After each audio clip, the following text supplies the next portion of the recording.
Vamos iniciar a nossa reunião, que hoje conta com a presença do professor José Pio Martins. Apenas agradecer a todos que me convidaram, Rafael de Lala, Mário Pereira. Eu vou falar um pouco da economia paranaense, um pouco do Paraná, mas era para focar o sistema empresarial do Paraná vis-à-vis a própria economia do Estado.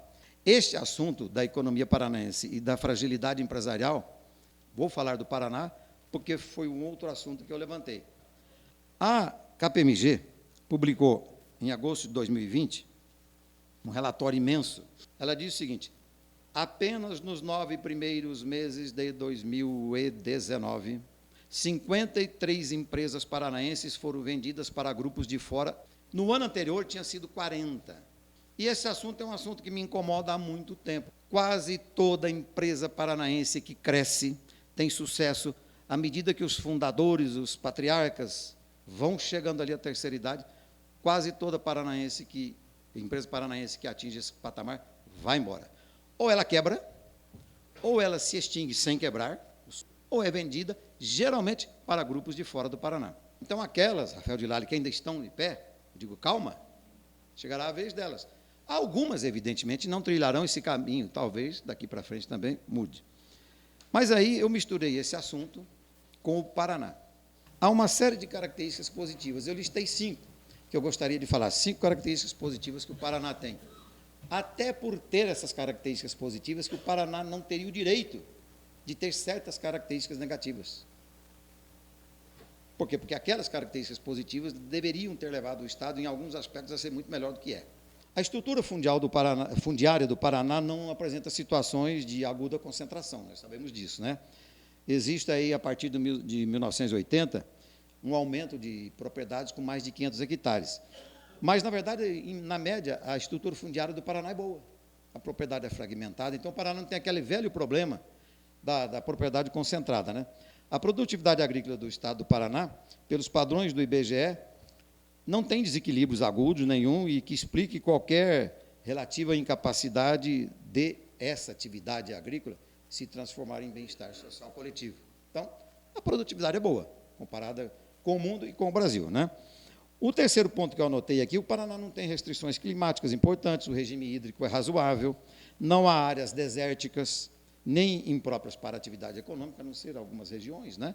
Muito pouco, e de maneira que há espaço para o Paraná ampliar a produção, inclusive com o uso de tecnologias modernas, até em alguns espaços em que a terra não seja tão boa. A estrutura de distribuição de energia e de telecomunicações é bastante satisfatória, praticamente não há restrição de oferta nessas duas áreas, né? E a estrutura viária é considerada boa, é claro que depende aí muito das comparações, mas especialmente a rodoviária, né? Há alguns gargalos que nós temos aí em relação a custo de fretes, né? Tinha a história do porto, que complicava um problema do transporte. As regiões do Estado têm acesso fácil a centros consumidores, fornecedores de insumos, ao mercado externo, né?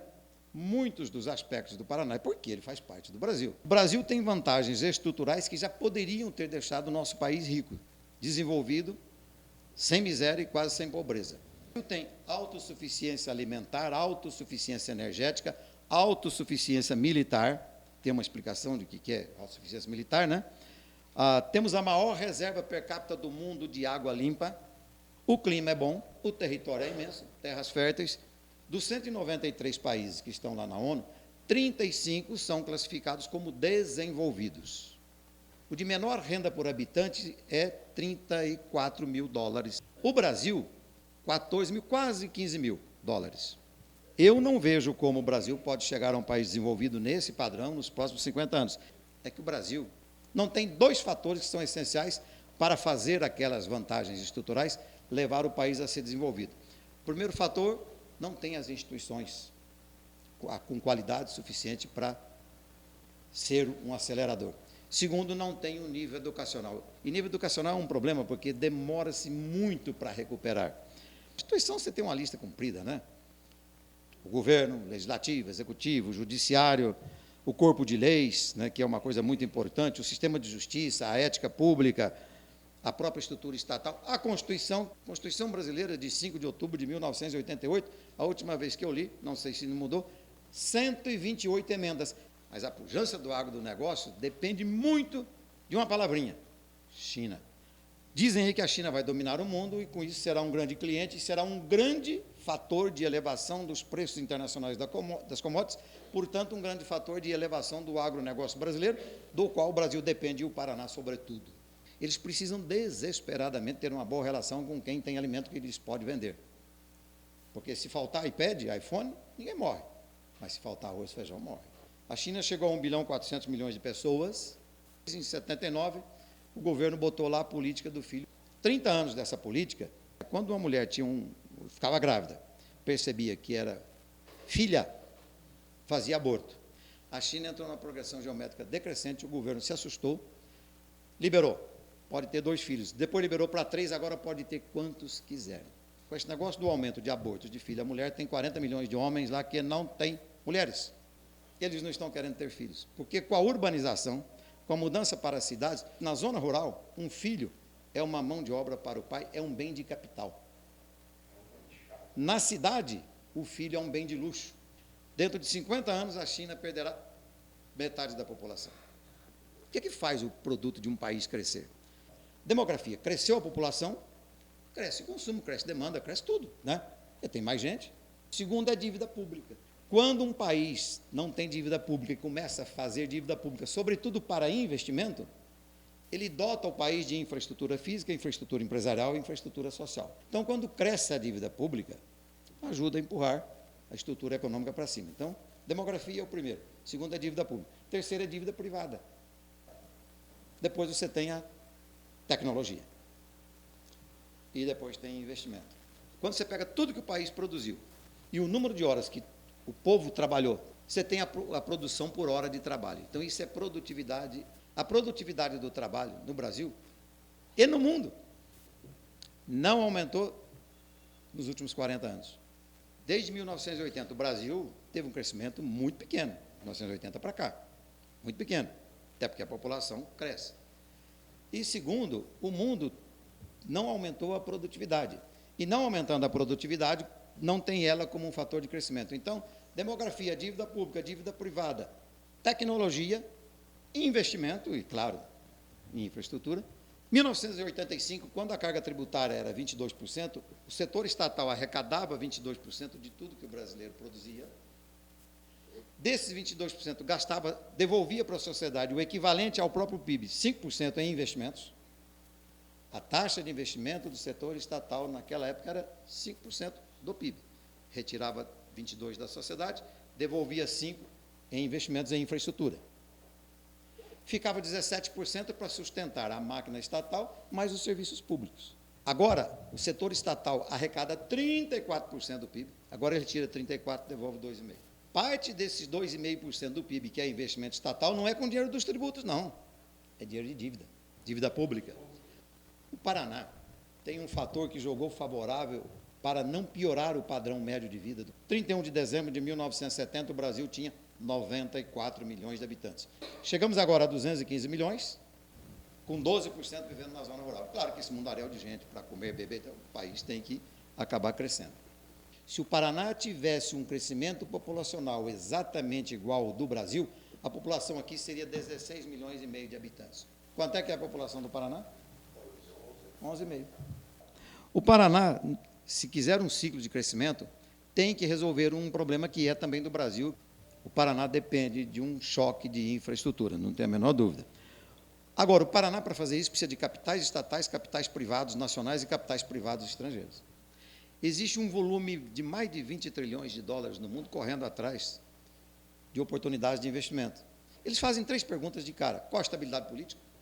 Qual é o ambiente jurídico? Qual a estrutura de leis? E qual é a estabilidade econômica, sobretudo a inflação?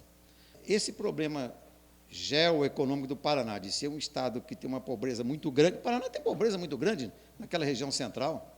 O Paraná, na comparação com o Brasil, tem um setor público, governamental, estatal e até municipal bem melhor. E aí, na verdade, foi debatida a necessidade do Estado ter um plano de investimento que fosse dividido em 2 partes, né?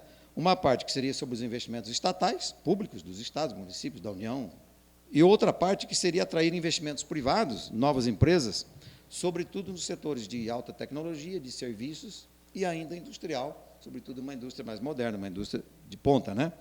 Porque a indústria do agronegócio se virou sozinha. A situação do Paraná só não assustou mais, exatamente porque ele conseguiu se desenvolver muito bem em algumas áreas, sobretudo a grande cadeia do agronegócio.